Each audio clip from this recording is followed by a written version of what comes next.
Fox 59 Morning News. News that works for you. Well, does your child have dreams, or do you have dreams of your child being a megastar actor or actress? There are all kinds of ways people can get scammed out there. Next hour, we are talking to the talent scout who helped launch the careers of Reese Witherspoon and Sara Jessica Parker. He's going to help you navigate the entertainment world.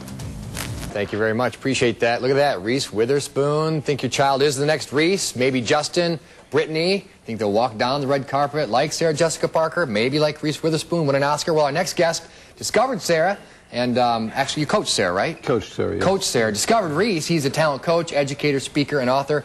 Peter Sklar joins us with what parents need to know if they think they have a talented child. Good morning. Thanks for being here. Well, thank you. I imagine there's more that parents get wrong than right when it comes to what they need to know about offering up their children in these situations. That's correct. There's a lot of things that most people attribute to success which really have nothing to do with what goes on behind the table.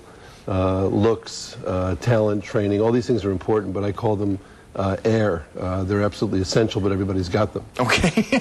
So, you know, there's nothing special about a very, very talented, very self-motivated, very well-trained performer showing up at an audition. So the question is, why are so many of them unemployed, and why do so few of them get employed? And just saying it's because of the competition doesn't explain who wins the competition. Okay. Well, who does win the competition? Well, they're always looking for kids who, the bottom line has always been and always will be, who do audiences find most likable and believable. So if a child is open and able to show us who she really is, if audiences are rooting for this person, if they believe her when she says something, that's a child who's going to make it to at least a callback. Okay, so a child really needs to, parents would need a child to work on acting naturally, for that matter? Well, acting classes are wonderful if they're theater training. Theater training is always good for kids. Dance training is wonderful for kids. Voice training is wonderful for kids. There's a lot of things that perhaps are not as worthwhile. You know, there are certain kinds of camera acting and modeling that may not be necessary, but theater is always good. What about, we hear these, actually heard a radio ad the other day for, sounded to me kind of like a cattle call, come down to a hotel or a motel, top agents, are those avenues for, legitimate avenues for parents to take their child? Never. Never. And it's a very simple reason. People who are legitimate talent representatives, people who are legitimate casting directors are pushing mothers and kids out of their lobbies and waiting rooms 7 days a week. The last thing they need to do is go on television and the radio advertising and paying for advertising and then renting a hotel and sitting there for 2 days to look at every kid who's in Indianapolis. That's not what legitimate talent scouts do.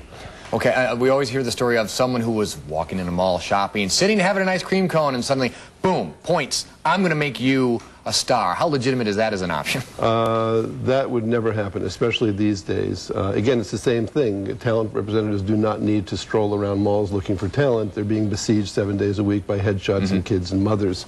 Not to mention the fact that you really can't tell very much about a child just from the look. Looks are greatly overestimated. As long as you're the right physical type for a part, it really comes down to what the kid is like. How can a parent determine if someone they've approached or was approached them is legitimate, is completely concerned about the well-being of their child and a potential career for that child? Well, the best safeguard for all of these things is always the union. If an agency is a franchise of Screen Actors Guild, they're held to some very, very strict standards in terms of what they get paid, working conditions, hours, and things like that. So you really don't want to be with a non-union agency because they can sell things. Unfortunately, we could talk about this all day. I haven't even brought up my own children, but I do want to bring up what is in your lap right there. Well, this is P.D. Pablo, and he's one of a family of sheep that we either have kids who get for us, and they get letters, and they have a huge following, and they're sort of the mascot for the work that I do. Okay, and you do have some work coming up, actually. You have free lecture for kids, teens, and parents. Kids, this is for you and your parents. It's tonight and tomorrow at 7. You can go to fox59.com for all the information and all the details. Parents, if you think your kid has what it takes, then attend with your child. Again, we have all that at fox59.com. Appreciate your time this morning. Oh, thanks, Tracy. Fox 59 Morning News. News that works for you.